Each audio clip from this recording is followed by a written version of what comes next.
네, 이번엔 외신 쪽 반응을 한번 정확히 알아보도록 하겠습니다. 글로벌 마켓 나우 갑니다. 김희욱 전문위원입니다. 바깥의 날씨만큼이나 상당히 한기가 드는 월요일 아침 우리나라 개장을 현재 30여 분 앞두고 있습니다. 그렇습니다. 현실적으로 미증시 폭락했고요. 신흥국 통화가치 급락했고요. 우리나라 증시에서도 오늘 외국인들의 매도세가 쏟아질 것으로 일단 예상이 되고 있습니다. 하지만 이번 이 투매나 이 메뚜기 때 같은 하방 공격은 사실 그 어느 때보다도 인위적이고 자기적이고 아주 이 시기를 잘 맞춘 의도적인 공격이라는 생각이 강합니다. 그 이유에 대해서는 여러 가지를 또 한번 정리해 보기로 하죠. 일단은 팩트부터 점검해 보겠습니다. 다우지수 기준으로 300포인트가 날아가 버린 금요일장 미국 마감 브리핑입니다. 악재의 합종 연횡이라고 제가 새벽 방송에서 말씀드렸는데, 그레이트 로테이션 우리가 참 얘기 많이 했었는데 현실은 어땠다? 투매의 그레이트 로테이션이 나왔다. 중국 경제지표 부진으로 시작해가지고 터키, 아르헨티나, 우크라이나, 정정불안 여기다 겹치고 스노우볼 이펙트라고 그러죠. 눈덩이처럼 굴러가면서 계속 악재가 커지고 있는, 여기다가 이머징 마켓에 투매 나오면서 이게 유럽으로 갔고 그 다음에 월가의 대대적인 위험자산 회피 분위기가 일어났다. 일단 현재 진행형인 것은 맞고요. 과연 시작이 어디고 끝이 어딘가 좀 생각해 볼 필요가 있겠는데요. 문제는 바로 이 컨테이전, 영화 제목도 있었는데 확산, 전염, 아직까지는 단언하지 말아라. 그렇지만 저런 생각을 할 수도 있다는 이유는 보시다시피 터키의 리라, 남아프리카 란드화, 아르헨티나 페소, 브라질의 헤알화, 달러 대비 엔화율 급락, 이렇게 해서 5개 지표를 보면 누가 봐도 좀 극단적인 반응이 이미 나와 버린 상황이고, 여기서 추가로 더 진행이 될 것이냐, 계단식으로요, 아니면 지금이 정점일 것이냐. 그런 차원에서 오늘 우리나라 증시 물론 개파락 출발을 하겠죠. 근데 과연 지금이 팔 때냐 살 때냐에 대해서는 한번 생각을 해볼 필요가 있겠다는 거죠. 주말 동안에는 어떻게 됐느냐. 글로벌 투매 바람이 일요일날 중동에 상륙을 했는데, 중동 증시는 이제 일요일날도 좀 열리죠. 일단 좀 땡겨서 보시면은요, 두바이가 2.2% 하락했고, 이스라엘 텔아비브 지수 먼저 보시면은요, 1.49% 하락을 했는데요. 일단 이제 중동 같은 경우는 이게 이스라엘 텔아비브 지수인데요. 여기는 일, 월, 화, 수, 목 열리고 금토를 쉬거든요.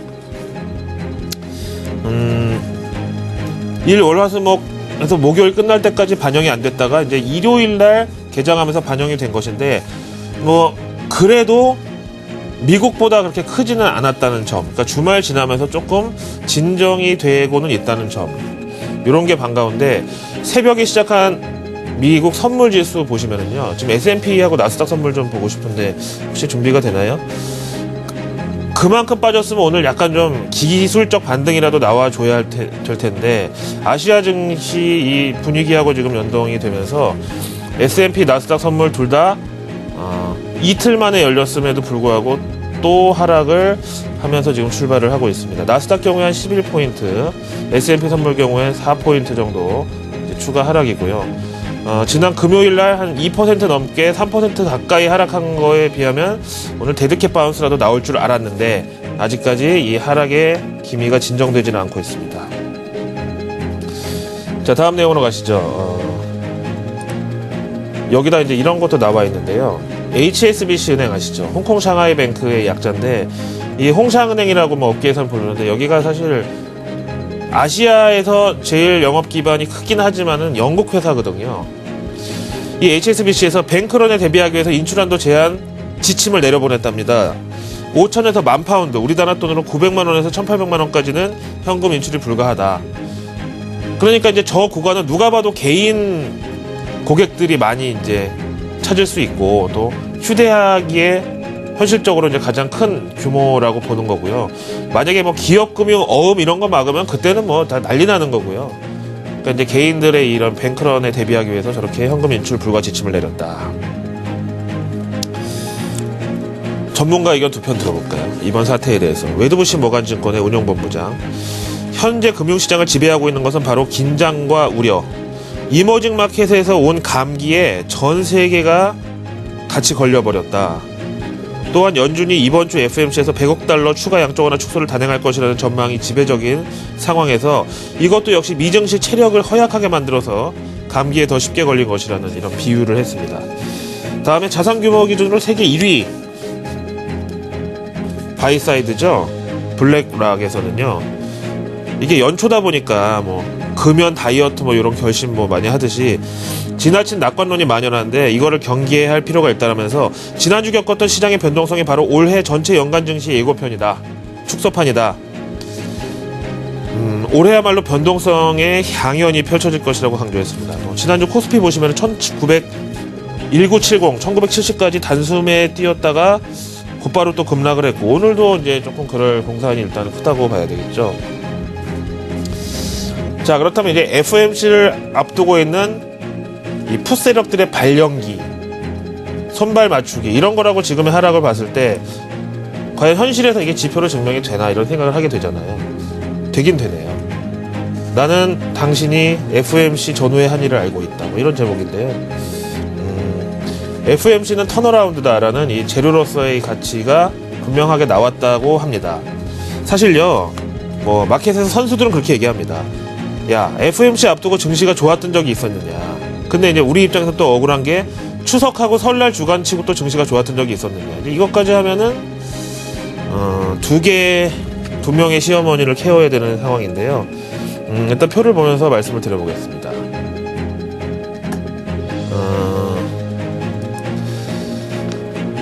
사실 FOMC 전에는 연준을 마치 압박이라도 하듯이 아니면 협박하듯이 이 전 세계 하방 공격 세력이 연합해서 시장을 누르고 요것 때문에 연준이 조금 보수적으로 그러니까 조금이라도 비둘기파적인 스탠스를 나타내면은 주간 단위로 그때를 저점으로 바로 턴어라운드 했던 이 사례가 많았었죠. 근데 보시다시피요. 여러 이제 자산 클래스가 나스닥, 그다음에 러셀 2000 지수, 중소형주 위주.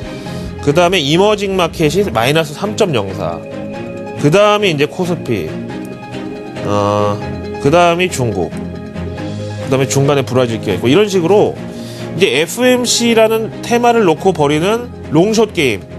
공매도하고 하방을 왕창 실어놨다가 FOMC 성명서 어떻게든지 조금이라도 좋게 나오면 이 시장이 위축된 이 연준 임원들의 심리에 따라서 비둘기파적으로 나오면 그때를 기점으로 바로 턴어라운드 하는 그런 민감도에 있어서 이머징 다음에 한국 MSCI 한국 지수가 컸다. EWI잖아요. 그 다음에 이제 상품 시장하고 외환을 봤을 때는 달러엔, 달러 유로, 그 다음에 WTI, 원유 천연가스 이렇게 투자자산 성격이 강한 인덱스들은 FOMC를 앞둔 주간에는 여지없이 마이너스로 나왔다. 반대로 금하고 은은 플러스로 선방을 했다. 상관관 기회가 수치로 입증은 사실 되고는 있죠. 그렇다면 이제 이번에는 이머징 마켓 통화, 뭐 아르헨티나, 브라질 뭐 이런 데가 지금 이 관역에 들어와 있는 상황에서 우리나라는 솔직히 이머징 마켓이라고 생각지는 않습니다만은 해외 투자자들이 보기에는 뭐 이 자산 배분이나 여러 가지 클래스에 있어서 어느 정도 감안을 하지 않을 수는 없는데요. 리서치의 명가라고 할 수 있죠. 캐피탈 이코노믹스에서 5개 그룹으로 이머징 마켓을 그룹핑해 놨는데 한번 살펴보실까요? 먼저 A조에는 아르헨티나, 우크라이나, 베네수엘라가 있는데 얘네들은 정치가 문제다. 현재 경제 불안을 야기한 것도 바로 정부다. 두 번째 B조가 터키, 칠레, 페루, 남아프리카. 한창 크는 시기인데 많이 먹고 많이 뛰어놀아야 되는데 연준 테이퍼에 따라서 투자가 끊기고 성장 둔화가 될 우려가 있다는 게 가장 성장기의 리스크다. 다음에 C조 헝가리, 루마니아, 유럽 신흥국 신용 버블이 문제다. 뭐 스페인도 그리스도 다 이런 걸로 환란이 왔었죠. 유럽 신흥국의 공통된 문제가 바로 신용 버블이다. 그 다음에가 이제 브릭스 D조 성장통 그동안 이제 고성장의 후유증이 구조개혁이라는 내부 문제를 불러온 상황이고 여기다가 그동안 이제 고성장하면서 분명히 혜택을 받은 권력과 세력이 있습니다. 여기에 역학관계가 이제 정권 교체에 따라서 복잡하게 얽히는 그런 거죠. 바로 중국이요. 그 다음에 이제 2조 엑셀런트하다고 저는 이니셜을 해석하고 싶어요. 물론 이제 주관적으로. 그나마 이제 이머징 중에서 경제 전망이 밝은 나라들이 한국, 필리핀, 멕시코인데 여기는 좀 따로 떼어놓고 봐야 되지 않겠느냐. 자, 미국의 국채 10년물 금리 보시죠. 한때 우리 코스피 지수하고 역동조화로 움직였었던 적이 있었는데, 오늘은 누가 봐도 안전자산 선호, 주식에서 돈이 빠져나오면서 채권으로 돈이 들어갔고 금리는 하락을 했다. 이제 이렇게 말씀을 드리고요. 그 다음에 달러 가치를 나타내는 게 DXY, 달러 인덱스잖아요. ADXY 들어보셨죠? 아시아 달러 인덱스라는 이름이고요. 주로 이제 달러화에 대한 아시아 주요국 통화 바스켓의 상대적 가치를 표시하는데요.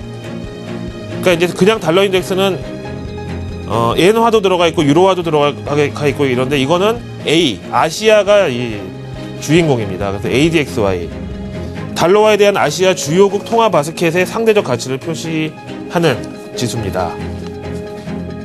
브레이크다운 보면은요, 위안화가 38.16% 들어가 있고, 원화가 12.98%, 싱가포르 달러가 11.07%, 홍콩 달러가 9.22%인데, ADXY는 보시다시피 0.13% 정도 이제 하락하면서, 앞에서 보신 무슨 신흥국 여러 국가들 있잖아요. 이런 데하고 다르게 중국, 한국, 싱가포르, 홍콩 같은 그래도 비교적 성장률이 높고 안정적인 나라의 통화 가치는 달러 대비해서 크게 하락을 하지 않았고, 그동안에 이제 동조화를 보면 코스피하고는 어느 정도 입증이 되긴 하지만은, 지금 코스피를 보면 누가 봐도 좀 과다하게 과민 반응을 좀 보이는 경향이 없지 않다. 하지만 이 ADXY의 하락 추세는 물론 인정을 할 수밖에 없는 그런 오늘 아침이 되겠습니다. 또 하나의 이제 파생상품 관련 이제 지수를 보시겠는데요. 공포지수 빅스 지수는 잘 아시죠? 근데 이제 이거보다 좀 한 수 위에 있는 바로 SQ 지수라는 게 있는데요.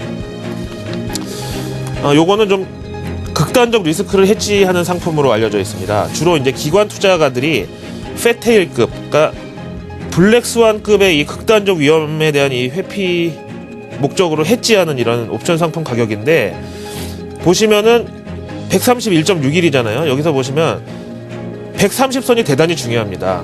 이 페테일 리스크의 확률이 두 자리로 넘어가는 게 바로 130선이거든요. 근데 지금 131까지 와 있긴 한데요. 이 추세를 보시면은 130선 넘어간 지는 조금 됐고요. 오히려 지난주에 화수목에 올라갔다가 금요일 날은 급락을 했거든요. 얼마나? 3% 정도. 미리 올랐다 미리 떨어져 버렸다는 거죠. 이제 이거를 공포지수하고 놓고 보면은 지금까지는 항상 동행을 합니다. 이 표에도 보시면 알겠지만은 공포지수하고 SQ지수는 이제 동행 추세가 강한데, 오늘만큼은 공포지수가 한 40% 넘게 날아가 버린 상황에서도 SQ지수는 오히려 약간의 좀 하락을 보이면서 미리 공포감을 반영했다가, 이때는 누가 봐도 좀 이렇게 하락했을 때는 우리가 좀 체리 피킹이 맞을 수도 있다, 이런 투심이 더 컸다는 게 이제 SQ지수에서 확인이 가능하죠. 이러저러한 말씀을 드렸는데도 불구하고 일단 개장은 굉장히 추운 날씨에 문을 열었을 때 우리가 위축될 수밖에 없는데요. MSCI 한국지수 금요일장 마감 상황 보시죠. 물론 금요일날 외국인 대량 매도세를 후반영한 차원도 있습니다만은 2.88% 하락하면서, 지난주 이제 금요일 아침에 말씀드린 목요일 지수가 60 깨고 내려왔었죠. 그때부터도 좀 불길했는데 추가 하락하면서 57.64. 물론 이거는 금요일하고 월요일은 항상 후반영하기 때문에 이거를 당장 오늘 코스피 지수의 마감이라고 말씀드릴 수는 없습니다만은, 어쨌든 MSCI 한국 지수를 통해서 본 외국인들의 투심은 코스피 1800점 이제 이런 눈높이라고 말씀을 드리고요. 앞에서 말씀드린 차별화에 대해서 우리가 또 이 달러원 환율 상승이나 달러 대비 엔화 환율 하락에 대해서는 또 우리가 건질 것도 없지 않다고 보거든요. 오늘 하루를 일단 잘 넘기시고요. 그 다음에 이제 앞에서 말씀드린 대로 저런 여러 가지 리스크에다가 설 주간 증시라는 걸 생각하면은, 이성적으로는 지금이 팔 때가 아니라 오히려 살 때라는 생각을 하지만 시장 주변 환경은 또 그렇지 않을 수도 있다는 걸 말씀드립니다. 자, 월요일 아침 글로벌 마켓 나우의 김희욱이었습니다.